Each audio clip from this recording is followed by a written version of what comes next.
J'ai passé devant ta porte et j'ai crié bye bye la belle. Il n'y a personne qui m'a répondu. Oh yeah, yeah, mon cœur. Alors je remarque qu'il y a 2 pains et il y a surtout 2 cuisinières. Oui, on est presque aussi, on se ressemble autant que les pains, n'est-ce pas? Pas tout à fait, non. L'accent est différent. Alors, moi, je m'appelle l'ouragan Audrey. Elle, c'est la tornade Maudrey. Elle va plus vite, mais moi, je dure plus longtemps. Et ça, c'est vrai. Nous sommes jumelles. Moi, je dors Nous bon sommes le nés soir. le 19 décembre 1938. Et si votre maths est bien, c'est dans les 70 ans. Et puis, à vrai dire, les ouragans ont été nommés pour nous deux. Moi, je suis née 30 minutes avant elle. Elle n'aime pas le dire. C'est pas vrai. Et comme notre grand-mère, qui était la sage-femme, est morte il y a déjà 60 ans presque, elle ne peut pas me contredire.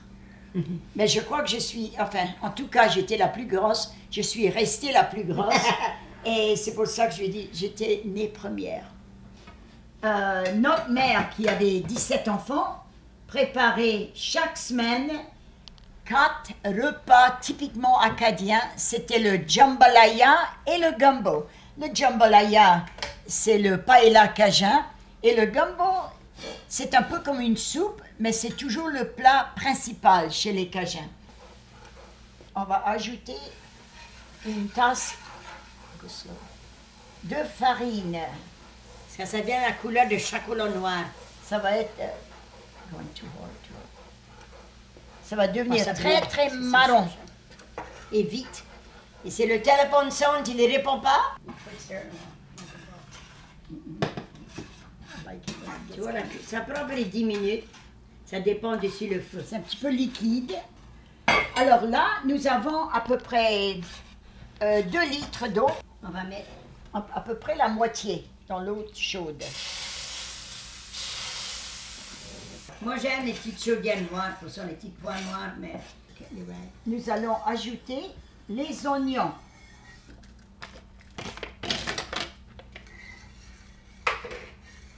Là, c'est un repas délicieux qui est tellement facile à faire. On aimerait que toutes les cousines de France apprennent à le faire.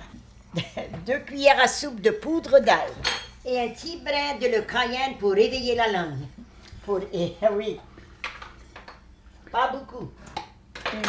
Moins d'une cuillère à thé. Même pas une cuillère à thé. Ça, c'est à peu près une demi-cuillère à thé. À peu près comme ça. C'est le piment rouge. Le cayenne. On va te donner la recette. Le poivron, l'oignon vert et le persil. Et aussi, tu as le saucisse fumée bon même. Alors, c'est de la saucisse fait maison. C'est une saucisse fumée. Vous voyez la belle couleur qu'elle a. Quand le gumbo est prêt, on le mange avec à peu près un tiers. On met un tiers de riz et 2 tiers du gumbo. Alors, allons voir. Moi, je vais être sûre que j'ai assez de bouillon. Ça a pris 2 onces de bouillon. C'est déjà bon et ça n'a cuit que 10 minutes déjà. Alors, on a utilisé le filet de poulet, mais c'est vraiment mieux si on a le poulet entier. Avec les os, ça donne un meilleur goût. Mais c'est tout ce que j'avais à la maison. Et la peau dedans. Okay. Ça, c'est le céleri. Ça, c'est le piment doux ici. Ma mère, qui avait 17 enfants, elle amenait un plat à table et elle faisait ça. On pensait qu'elle était en train de bénir le plat, mais c'est pour voir combien de portions elle avait. Alors là, moi, je dirais qu'il y en a assez pour 12 personnes. Là. 12 Français, mais peut-être 6 Cajuns. En 1755, ils ont été déportés, ils ont été chassés, ils ont été, comment on dit, exilés par les Anglais. Et ils ont venu ici contre le gouvernement espagnol à demander aux Français s'ils avaient des coloniseurs pour la Louisiane. On a une langue qui est un peu ancienne. ici dans le pays des Acadiens. C'était la langue des Français de cette époque. Moi, j'ai appris le français sur les genoux de ma mère. C'est elle. Elle ne parlait pas l'anglais. Alors, il fallait que je puisse m'exprimer en français ou pâtir, comment dire.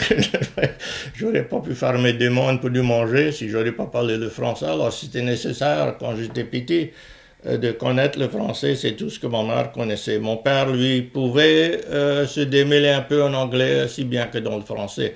Mais à la maison, on parlait toujours le français. On a commencé à apprécier notre langue et notre culture parce qu'avant ça, on croyait qu'on était moins que les autres. On était moins. Parce que eux qui parlaient anglais, c'était comme si ils étaient plus smart que nous. Et c'était pas vrai, mais on ne savait pas mieux. Quand tu es petit, tu crois ce que tu dis. Les enfants aujourd'hui ne parlent pas le français. Bien peu des enfants parlent le français. Il y en a qui font les études en français au lycée, dans les écoles maternelles et tout ça, mais c'est pas pareil. Quand c'est utilisé tous les jours de nécessité, c'est différent. Alors, les enfants qui parlent le français à l'école aujourd'hui, c'est le français qui est appris dans les livres, et c'est pas pareil. Lorsque vous êtes retourné en France, vous avez retrouvé des levrons? Oui, à La Rochelle. J'étais bien fière quand j'ai vu le nom sur le bijoutier. Guillaume Levron Bijoutière. Et bijoutier. Et j'ai été faire sa connaissance. Et on a pris une photo ensemble. Et j'ai pris son adresse, sa petite carte. On a envoyé une copie du photo. Et sa maman, à lui, m'a envoyé une lettre. Que c'était remarquable de voir comment je ressemblais à une de ses tantes. C'est la famille. C'est sûr, c'est la famille. J'ai bien apprécié la visite et le monde qui nous a reçus était superbe.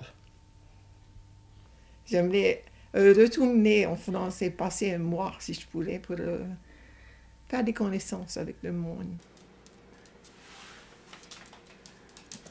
Okay.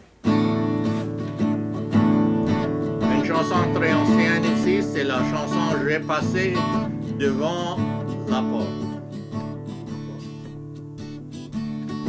J'ai passé devant ta porte et j'ai crié baba et la belle. Il n'y a personne qui m'a répondu. Oh yeah, yeah, mon cœur fait mal.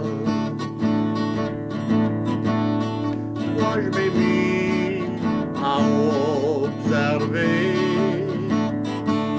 et moi je voyais des chandelles allumées. Ils m'ont dit que moi j'aurais pleuré. Oh yeah, yeah, mon cœur fait mal. Moi j'étais croyais à la porte et quand ils m'ont ouvert la porte, moi j'ai vu des chandelles allumées tout autour de son cercueil et j'ai passé devant ta porte et j'ai crié baba et la belle. Il n'y a personne